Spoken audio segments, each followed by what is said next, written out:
Hello అండి, hi అండి, అందరు బాగున్నారా? ఈరోజు మిర్చి బజ్జీ చేస్తున్నా అండి. నేను శనగపిండి తీసుకున్న, సాల్ట్ వేసేసా, కొంచెం జీలకర్ర వేసాను. దాన్ని ఉండలు లేకుండా మంచిగా కలపాలండి. ఉండలు అసలు ఏమాత్రం ఉండలు ఉండకూడదు. మంచిగా సాఫ్ట్గా అయ్యే వరకు కలిపేసుకోవాలి.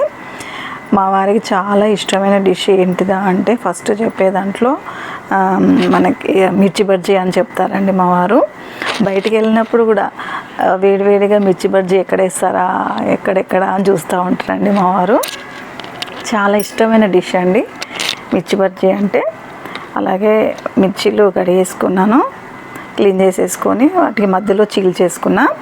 అలాగే గుజ్జు కూడా రెడీ చేసుకున్నా అండి. నేను మధ్యలో చీల్చేసుకొని ఆ గింజలు లేకుండా తీసుకోవాలి. ఈ చింతపండు గుజ్జు అండి, కొంచెం చింతపండులో 2 minutes నానబెట్టేసి అలాగే కొంచెం శనగపిండి వేసేసి మిక్స్ చేశాను.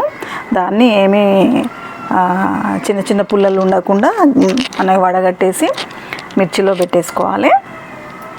అంతే అండి, చాలా సింపుల్. ఇది అందరికీ తెలిసిందే, కాకపోతే మరోసారి చెప్దామనేసి నేను చెప్తున్నానండి. కొందరు తెలియని వాళ్ళు కూడా ఉంటారు కదా, అందరికీ తెలియదు కదా, కొందరు తెలియని వాళ్ళు ఉంటారు, తెలుసుకుంటారు అనే ఉద్దేశంతో చెప్తున్నా. కాకపోతే ఇది చాలా పాత డిష్.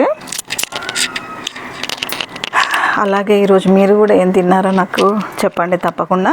ఈరోజు మాది లెమన్ రైస్ అండి, అందుకనేసి దాంట్లోకి మిర్చి బజ్జీ అయితే బాగుంటుంది అనేసి నేను చేస్తున్నాను.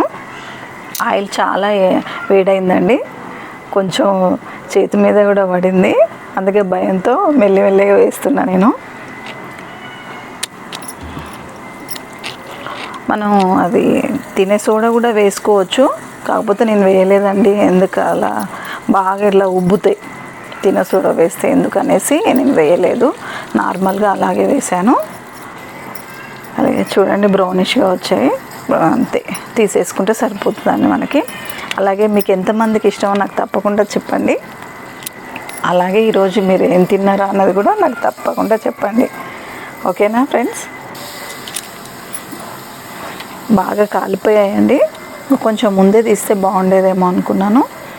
అది ఫస్ట్ వేసినప్పుడు చాలా బాగా కాలిపోయినాయి. మీకు కూడా ఎంతమందికి ఇష్టమో నాకు తప్పకుండా చెప్పండి. మామూలుగా గోధుమ పిండితో కూడా చేసుకుంటారు, నేను చేయలేదు ఎప్పుడు, కాకపోతే గోధుమ పిండితో కూడా చేసుకుంటారంట. ఎలా ఉంటుందో నేను కూడా ట్రై చేయాలి.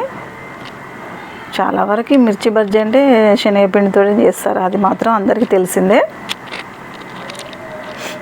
ఇప్పుడు కొంచెం ఓకే అంటే ఎక్కువ ఫస్ట్ వేసినప్పుడు ఎక్కువ ఆయిల్ వేడైంది, ఇప్పుడైతే ఓకే అండి. మనకి వేడి వేడి మిర్చి బజ్జీ అయితే రెడీ అయిపోయాయండి. ఓకేనా? సర్వ్ చేసుకుందాం. ఓకే అండి, థ్యాంక్ యూ, బాయ్, టేక్